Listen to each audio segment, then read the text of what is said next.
राम लक्ष्मण की कहानी। एक बार जब भगवान राम, भगवान लक्ष्मण और माता सीता राजा दशरथ के दिए हुए आदेश का पालन करने के लिए 14 वर्षों के वनवास के लिए निकल गए, तब भगवान राम ने, माता सीता और भगवान लक्ष्मण जी ने रास्ते में आने वाली सभी नदियों, गंगा, यमुना, गोमती नदी में पितरदान करते हुए आगे की ओर चलने लगे। जंगल पहुंचकर भगवान राम, सीता और भगवान लक्ष्मण जी ने कंदमूल और फल खाकर जंगल में अपना जीवन यापन किया। धीरे धीरे समय गुजरने के बाद जब कार्तिक का महीना शुरू हुआ, तब भगवान राम ने अपने भाई लक्ष्मण जी से कहा, जाओ जंगल से कंदमूल और फल ले आओ और लाकर उनको अपनी भाभी सीता माँ को दे दो। अपने बड़े भाई राम की आज्ञा का पालन करते हुए लक्ष्मण जी ने जंगल से कंदमूल और फल ले आए और कंदमूल और फल लाकर माता सीता को दे दिया। भगवान राम ने अपनी पत्नी माता सीता से कहा कि बहुत जोर से भूख लगी है, जल्दी से यह फल और कंदमूल हम लोगों को परोस दो। माता सीता ने कंदमूल और फल के 4 भाग किए और 4 जगह परोस दिया, जिसको देखकर भगवान राम और लक्ष्मण जी ने माता सीता से कहा कि यहाँ पर तो 3 लोग हैं, तो आपने 4 जगह पर क्यों परोसा है।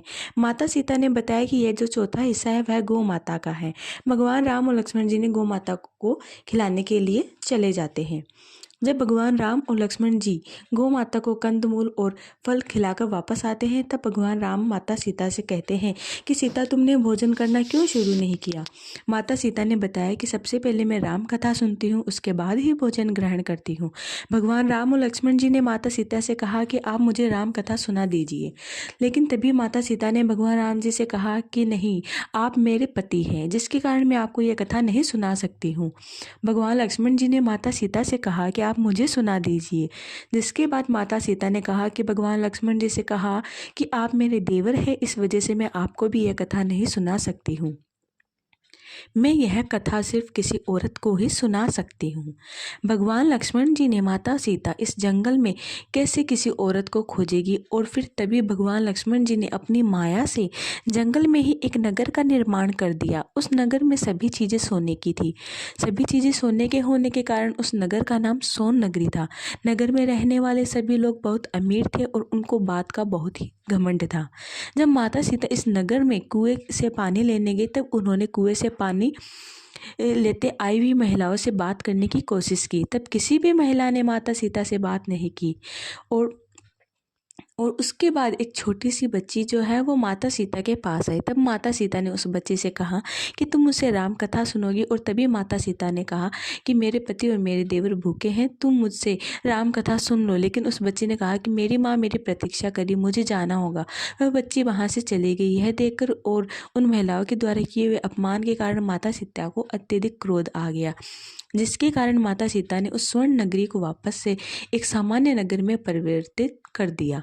जैसे ही वह लड़की अपने घर पहुंची, तब सोने की नगरी को सामान्य नगर में देखकर अपने घर को सामान्य देख उसकी माँ से उसने पूछा कि यह क्या हो गया। तब उस लड़की ने बताया कि एक औरत कुएं के पास बैठी थी, वह मुझसे कह रही थी कि राम कथा सुन लो, लेकिन मैंने नहीं सुनी, शायद उसी ने यह सब किया होगा। उसकी माँ ने उससे कहा कि जाओ राम कथा सुनो, और जाकर अपनी माँ की बात उस लड़की ने तब भी नहीं मानी और कथा सुनने से मना कर दिया। जिसके बाद उसकी बहू ने कहा, माँ जी मैं राम कथा सुन लूँ जाकर। जिसके बाद माँ जी ने राम कथा सुनने के लिए अपनी बहू को आज्ञा दे दी। वह एक घड़ा लेकर कुएं के पास गई और कुएं से पानी निकाल कर उसको बार बार खाली करने लगी, जिसको देखकर माता सीता ने उससे पूछा कि तुम यह क्यों कर रही हो, घर जाकर कोई काम करो। तभी उस महिला ने माता सीता से कहा कि मैं अपने घर के सारे काम करके आई हूँ। सीता से यह बात कहने के बाद माता सीता ने उस महिला से कहा कि तुम मेरी राम कथा सुन लो, मेरे पति और मेरे देवर भूखे हैं। तब उस महिला ने कहा कि आप मुझे राम कथा सुनाइए। माता सीता ने उस महिला से कहा कि तुमने मेरी मदद इस मृत्यु लोक में की है, भगवान तुम्हारी रक्षा स्वर्ग लोक में करेगा। तब और माता सीता ने उस महिला को पूरी राम कथा सुना दी, और उसके बाद माता सीता ने उस महिला को अपने गले लगाकर एक हार उसको उपहार में दिया। वह महिला अपने घर गई, तब उसके मटके सोने के सिक्कों से भर गए, और यह देखकर घर में सभी आश्चर्यचकित हो गए। तब उस महिला की सासू माँ ने पूछा कि यह कैसे हो गया। तब उस महिला ने बताया कि मैंने माता सीता से राम की कथा सुनी है, शायद उसी की वजह से यह हुआ होगा। जिसके बाद सासू माँ ने अपनी बहू से कहा कि तुम जाकर रोज उनसे कथा सुनोगी। वह महिला रोज जाकर माता सीता से राम कथा सुनने लगी, और एक दिन उस महिला ने माता सीता से कहा कि इस कथा का उद्यापन कैसे किया जाता है। माता सीता से उसने यह उद्यापन की विधि पूछी, तब माता सीता कहती है कि एक नारियल लेना, उसके 7 भाग कर देना और 7 लड्डू लेना। एक नारियल और एक लड्डू को मंदिर में चढ़ा देना। ऐसा करने से मंदिर को बनवाने में जितना फल होता है और दूसरे भाग को सरोवर के किनारे गाड़ देना, जिससे सरोवर बनवाने जितना लाभ होता है। और तीसरे भाग में भगवत गीता में चढ़ा देना, जिससे भगवत गीता का पाठ कराने जितना फल होता है। और चौथे भाग को माता तुलसी में चढ़ा देना, जिससे तुलसी विवाह करने का जितना फल होता है। 5वां भाग एक कन्या को दे देना, जिससे कन्या विवाह करवाने जितना फल प्राप्त होगा। 6वें भाग को भगवान सूरज को चढ़ा देना, जिससे 33 करोड़ देवी देवताओं के भोग लगने जितना फल प्राप्त होता है। उस महिला ने माता सीता से विधि पूछने के बाद उससे उद्यापन किया और फिर माता सीता के पास गई। तब माता सीता ने उस महिला से कहा कि 7वें दिन वैकुंठ के एक विमान तुमको लेने आएगा। और 7वें दिन स्वर्ग से एक विमान उस महिला के पास आया, जिसके बाद उस महिला ने अपनी सासू माँ को बताया कि स्वर्ग से भी विमान आया है। उसकी सासू माँ ने कहा कि मुझे और अपने ससुर जी को भी अपने साथ ले चलो और पड़ोसियों को भी अपने साथ ले चलो। सभी लोग उस विमान में बैठ के उसकी नंद आई। नंद ने उस महिला से कहा कि मेरे को भी ले चलो। जिसके बाद उस महिला ने माता सीता से कहा कि माता इसको भी ले लो। माता सीता ने कहा कि इसने इस धरती पर कोई भी दान नहीं किया है और इससे कोई पुण्य नहीं किया, जिसके कारण मैं इसको नहीं ले सकती। तभी उस महिला ने अपनी नंद से कहा कि तुम कार्तिक मास में राम लक्ष्मण जी की कथा सुनना और उसका उद्यापन करना। 7वें दिन तुमको वैकुंठ से एक विमान लेने आएगा।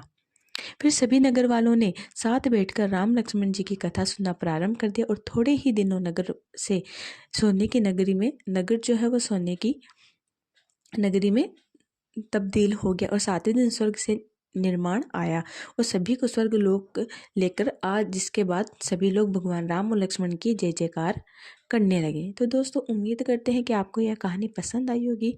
मैं चाहती हूँ आप मेरे चैनल को सब्सक्राइब कीजिए, लाइक कीजिए वीडियो को, ऐसे ही और कथा और वीडियो